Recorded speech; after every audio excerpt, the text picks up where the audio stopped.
So you're here to talk about your book.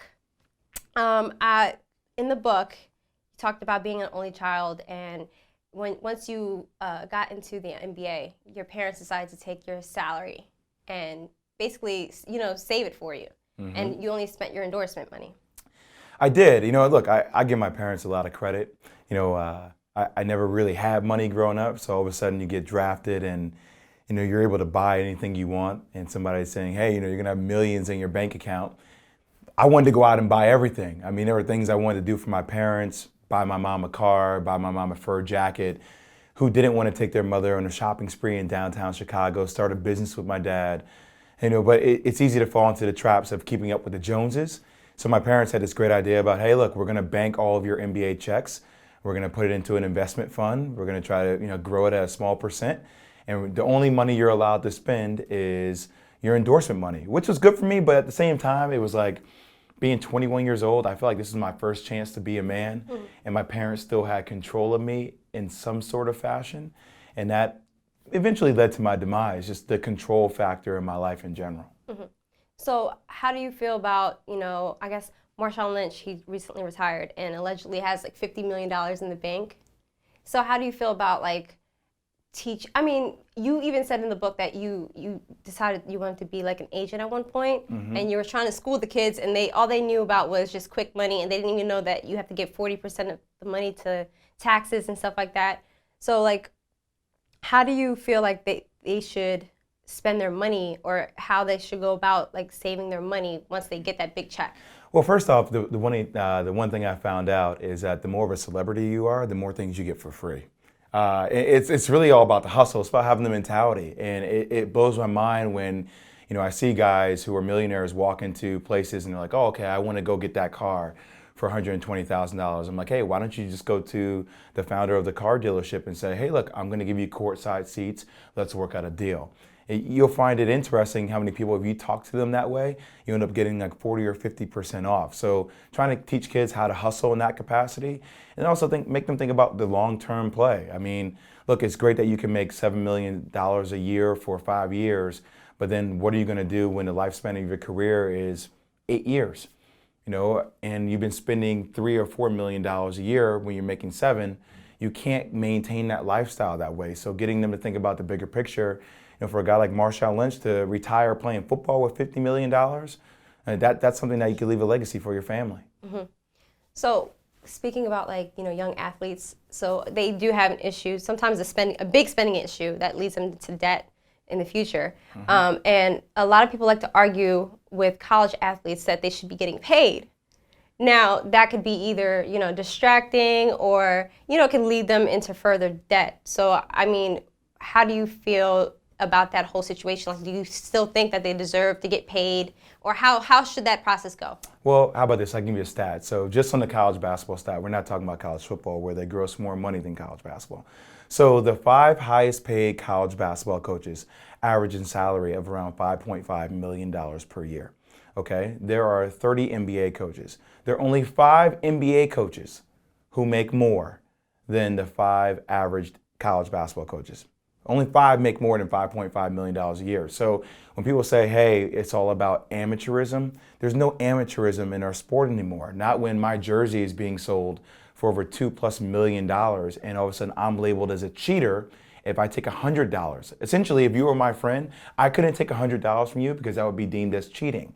And my whole college career would have to be voided out. I would lose my scholarship. So when you see this amount of money being made around these athletes, my thing is I'd rather incentivize kids by education, by saying, okay, look, we live in a capitalistic society, so if you play basketball at a school like North Carolina, you're probably going to get paid more money than if you play basketball at a school like Wofford. But if you go to school in North Carolina and you're one of the 13 guys on their roster, the amount of money that the university made that year off the basketball program, I say, okay, allocate a small percentage of that for the 13 players and put it in escrow. And say this money is going to be kept here, and if you graduate maintaining a certain GPA, and if you abide by all the team rules, if you don't get kicked out of school for doing anything reckless or kicked off the team, and if you graduate within the 4-year time span, you're entitled to start your life with this amount of money. Because the reality is only 1% of college basketball athletes make it to the pros. So how about all these other kids that are actually putting in their time, their sweat equity to help these colleges make tons of money? I mean, the NCAA sold the rights to TNT for the NCAA tournament for $10.8 billion. We're talking about $1 billion industry. And does this industry move? Does the needle move without the player? No, it doesn't go anywhere without the kids. So why do you think colleges refuse to actually open up that window? It's almost like a modern day version of indentured servitude. Essentially where it is. And you had a whole situation at Northwestern where the kids were like, hey, we're putting in time as if we're employees. So essentially that's what they're saying. We want you to put in my time at school. I woke up every morning at 5:30. I worked out from 5:30 until 8:30. I went to school from 8:30 until 2. After 2:30 I was back in the gym, working out again from 2:30 until 3. Then we had practice from 4 until 6:37. Then I had study hall. So I'm putting in 8-9 hours a day. So employees put in 8-9 hours a day. Yeah. It's almost the same thing. But also their health is being jeopardized too. You know, a lot of concussions and stuff that may lead to further problems down the path. Like, how could they work around that too for like long-term, I guess injuries? Well, for college football, I mean, that's a whole different story. Yeah, but even what about like college basketball? Like for them, leg injuries, back injuries, things of that nature. Well, that's the thing. So essentially, if my freshman year, if I'm allowed to leave school, which you're not because you have to stay in school for a year, Yeah. but going to college, if I'm able to make, somebody says, hey, you could be the top pick in the draft, and say the NBA implements a rule where you have to go to school for 2 years, right? Well, after 1 year, I could be the first pick in the draft, but then say that summer while working out, I get hurt. Mm-hmm. Then all of a sudden say I'm not drafted in the first round after that year. I just foregone millions of dollars. That it doesn't matter if I get my education or not, my education can't make up for the millions of dollars I just lost. Yeah. It's essentially saying to a kid, hey look, you could be a rocket scientist. We want you to go and run NASA, when you're a sophomore in college. Any kid, you take that, right? You don't graduate school. I can go run NASA and make millions of dollars right now. I'm gonna go do that. That's the whole point of going to college. Mm-hmm. Yet for these athletes, we wanna say, no, it's all about getting your education. Well, look, you're getting your education in order to make more money in your life. So sometimes education is best on the fly because it doesn't matter if I get my sociology degree. That doesn't prepare me to actually be involved in the business of sports. They're two completely different things. Yeah. So in your book, Life is Not an Accident, you open up the book talking about like this perfect day and everything's perfect. You have a closet filled with Adidas gear and you have a wonderful view. It's like the summertime, which is, you said it was like, it's Siberia. Siberia, Siberia, yeah, because it's always so damn cold. See, Yeah. now you got me cursing on camera. So, but with all that, you were young, you're successful at this point. You said that you still didn't feel control, and your bike gave you that sense of control. It did. Well, that day was one of those days where I partied the night before, and I came back home. I worked out that day. I took a power nap. I had another meeting I had to go to downtown. And it was one of those moments that sometimes when you slow yourself down, you take a second to reflect about how far you've came, right? And that whole year prior, I had been battling different things. I've been battling partying with teammates. I've been battling losing, guys not caring about losing, been battling my parents in different ways because now all of a sudden we had money, and money changes things. It changes the dynamics between your family, especially when my mom and dad were working for me. So there was a power control struggle there for a minute, especially between my dad and I because we're both alphas. There were certain things I wanted to do that he didn't agree with, but I was going to do them anyway because I felt like I was in control. I.e. the bike. And that day just started off with one of those great days where I decided to take my bike out instead of my Corvette or my Tahoe. Yeah. And that day led to my accident, which forever changed my life. Yeah, and you said that there were signs, like your Corvette keys were right before your bike keys, but you didn't feel like driving it because it made you feel like an old man. Well, the thing is, that's with anything in life, though. If you go back and you think about your life, there are always signs, right? Like, prime example, relationships, right? I don't know if you've ever been in a relationship where you have a gut feeling where you're like, oh, something doesn't feel right, but you have a way of justifying things in your mind. And you're like, well, maybe I'm just tripping, maybe blah, blah. And how many times does that happen to people every single day? And, reflecting back upon that moment, there were so many signs for me.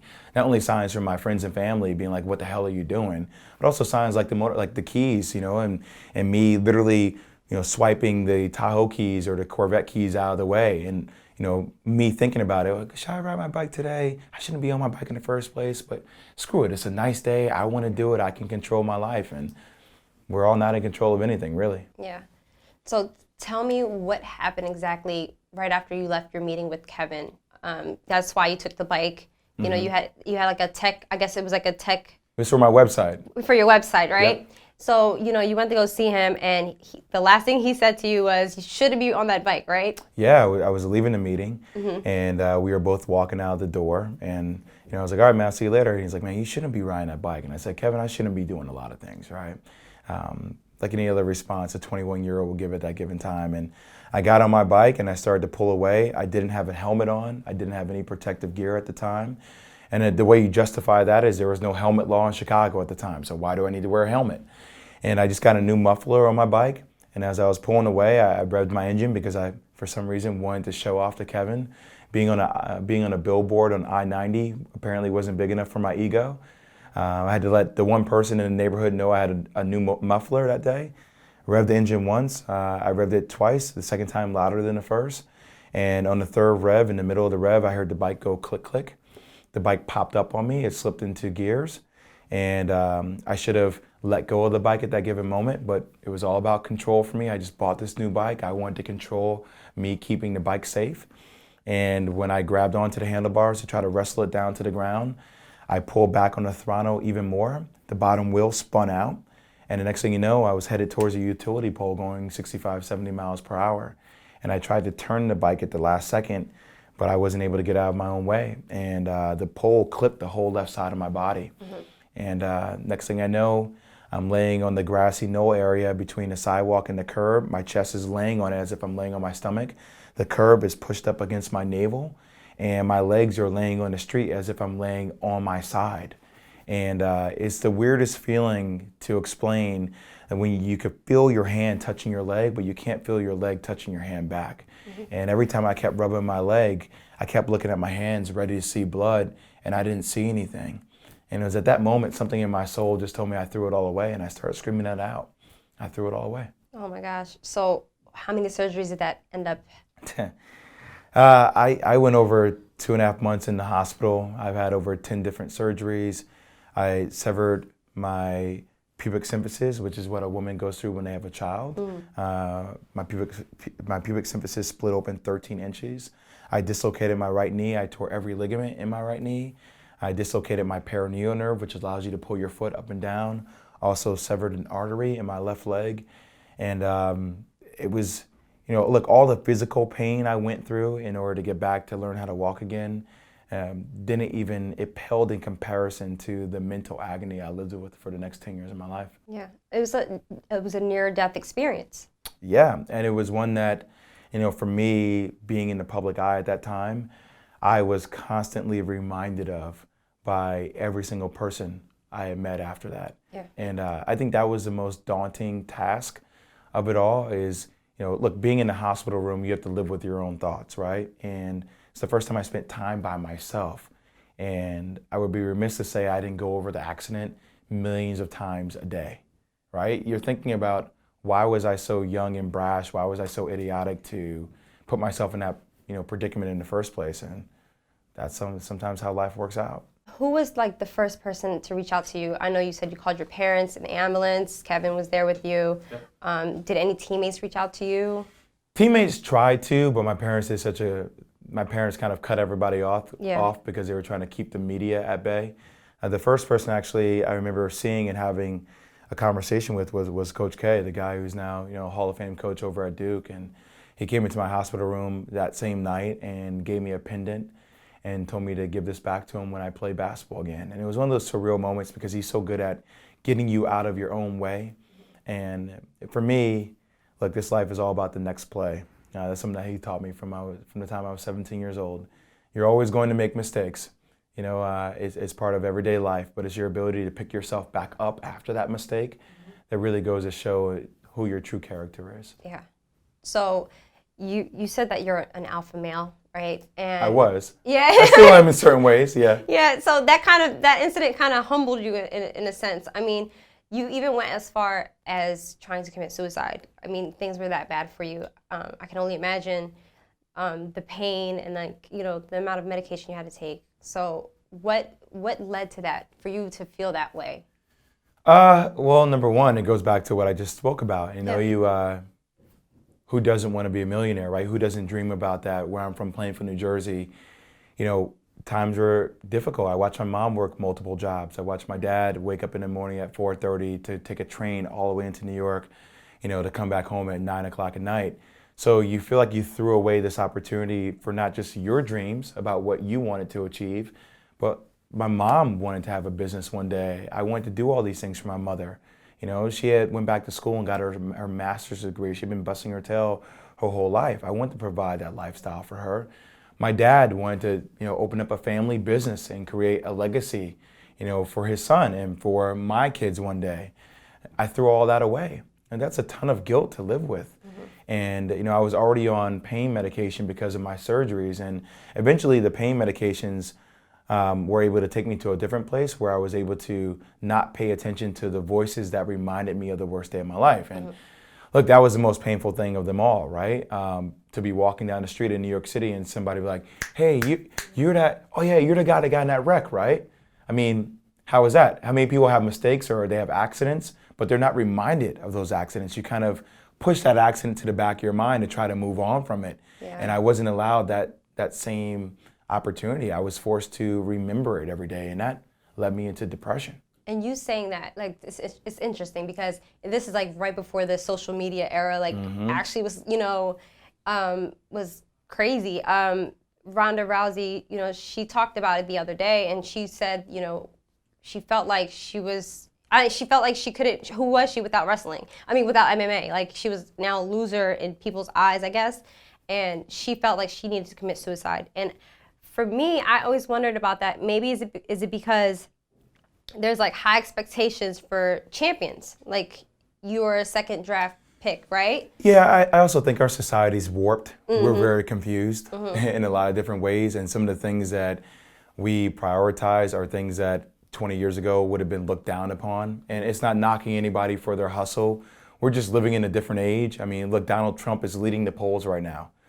Whatever your thoughts are about him, I mean, he's not that diplomatic in the way he goes about things. I mean, he's cursing on the podiums right now running for president, right? He's bashing other people's families.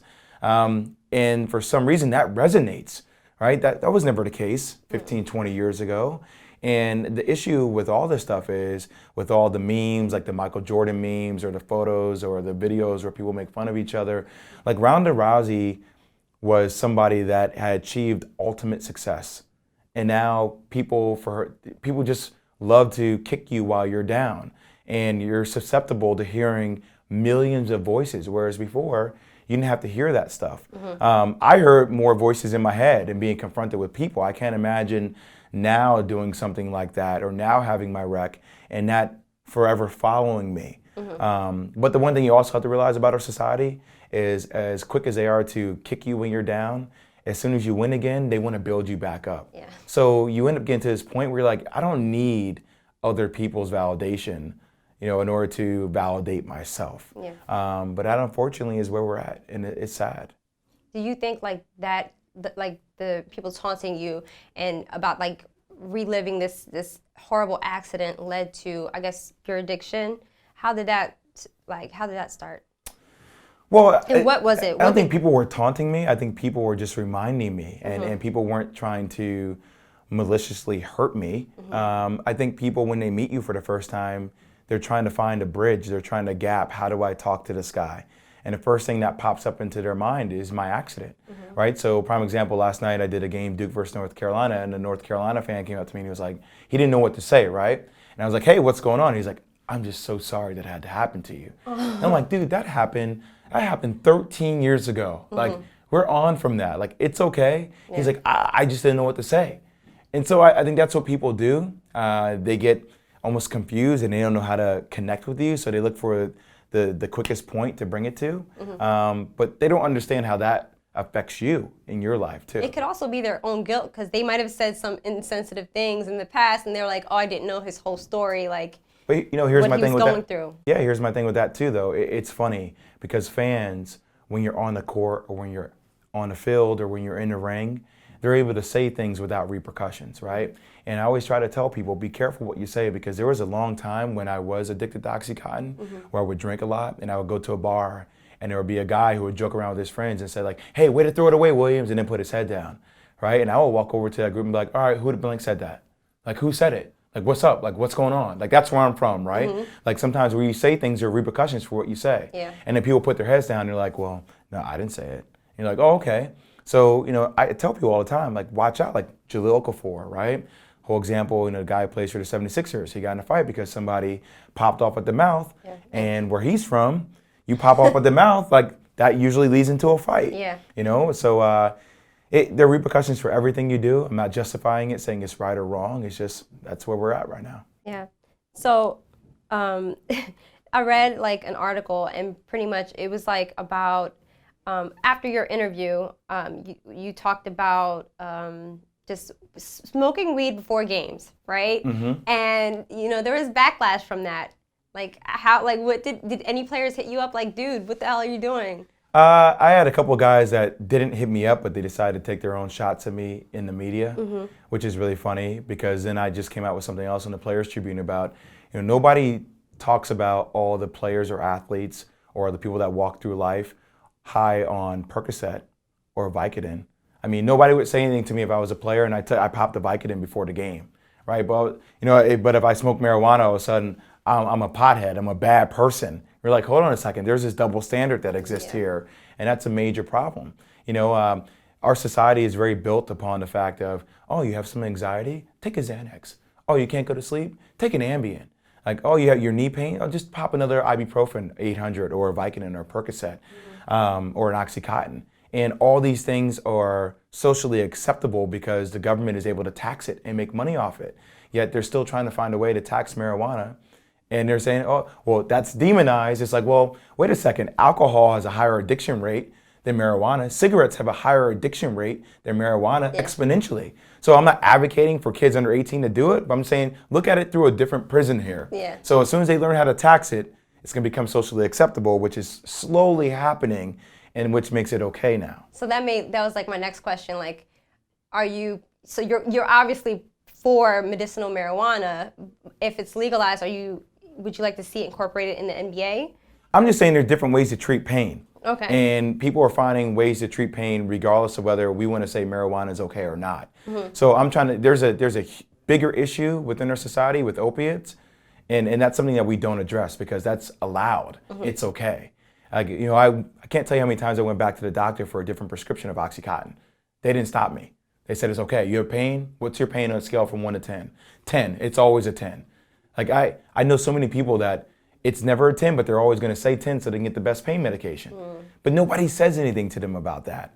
So my thing is, well, why won't we provide other aspects of pain management other than just saying, here, run away with these prescription meds? Yeah, kind of like just, I guess, having a rundown of how many that they can acquire. Yeah, and I'm not even saying it has to smoke marijuana. I mean, look, it's cannabis oil, it's CBD. So essentially, say my knee really hurts. Like I've had multiple surgeries on my knee, and I'm trying to come back and play, or I'm trying to have a job, okay? I don't want to take a Percocet. I don't want to take a Vicodin or an ibuprofen to make the pain go away. Yeah. No, I want to rub cannabis oil on my knee.